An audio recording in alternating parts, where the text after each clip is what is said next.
So what we know is that the our shooter here, he entered the country from Venezuela. He entered through Eagle Pass, Texas, back in July of 2023.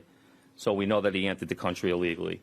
That's the NYPD speaking about the illegal immigrant from Venezuela who was arrested for allegedly shooting 2 police officers in New York City yesterday. It's the latest incident after a string of crimes involving suspects in the country illegally. The New York Post putting it bluntly, we are suckers. GOP lawmakers blaming President Biden's border policies. Well, it's an example of why it's never a good idea to allow 9 to 10 million people to come into your country illegally. The truth of the matter is these people were criminals in Venezuela. They're criminals here now. Here with his reaction, former New York Congressman Lee Zeldin. He also ran for governor in 2022 and gave Hochul a real run for her money. And part of the issue was this particular issue. Now, that was 18 months ago. And now you have this situation, and it feels like the potential for there to be many more of these incidents is there. And at the same time, President Biden is going to have all these blue city mayors arrive today and members of Congress to come in and say, here, I'll do something that the Republicans won't do, which is do these executive orders. Are people going to fall for that? No, because as you pointed out there at the beginning of your comment, this is likely to only get worse. In this particular case, you have somebody entering the country illegally who is not showing up to the scheduled court date, being pursued as part of a string of crimes that the NYPD has been investigating of people who are on scooters, caught with an illegal firearm, and of course, shooting 2 NYPD officers. The fact that this is part of a string of crimes that likely will get worse, not better, is something that is a reality that I think a lot of people in elected office from President Biden on down are ignoring. They're trying to make it seem like this is a perception. And something interesting before coming on air, I did a search on Google for, quote, migrant crime. And what pops up is all about how this isn't actually happening. And you're reporting on actual crimes of people who are being murdered, assaulted, and more. And there is an attempt by many to make believe like this doesn't even exist. You're really connected with law enforcement here in the state and in the city and there and where you live as well in that region, Long Island. So what are you hearing from police officers, law enforcement? How do they feel?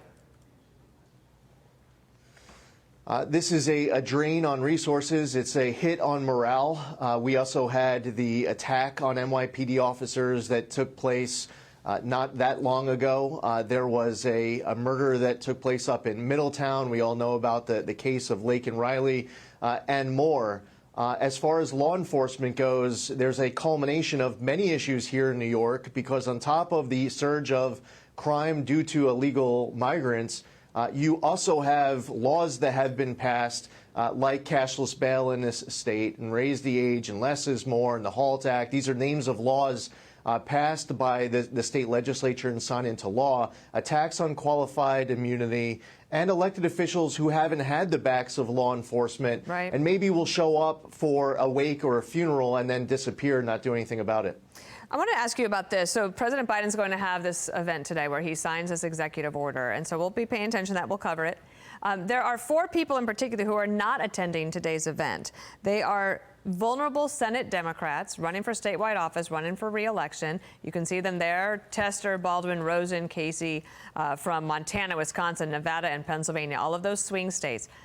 In just a few minutes, Bill Hemmer is going to show our audience this incredible research we have about where people are landing policy-wise. Immigration is a big vulnerability for President Biden. I'll give you the final word on whether you think this executive order today can turn the tide for anyone, or if it's very telling that those 4 Senate Democrats are not going to today's event. They don't want to be seen there. Right, because it's not enough, Dana. You're not seeing an effort to bring back Remain in Mexico or catch and release. There are day one policies of President Biden that, quite frankly, he's proud of. There's a new article that's now out in Time magazine where President Biden was asked, another of your first acts as president under the banner of value-based leadership was to lift various punitive Trump-era immigration measures, Mr. President, that you and others said were inhumane. In retrospect, do you think those humanitarian moves helped drive record illegal border crossing? President Biden says no. Were you wrong to lift any of those measures? President Biden says, if I was wrong, it's because I took too long.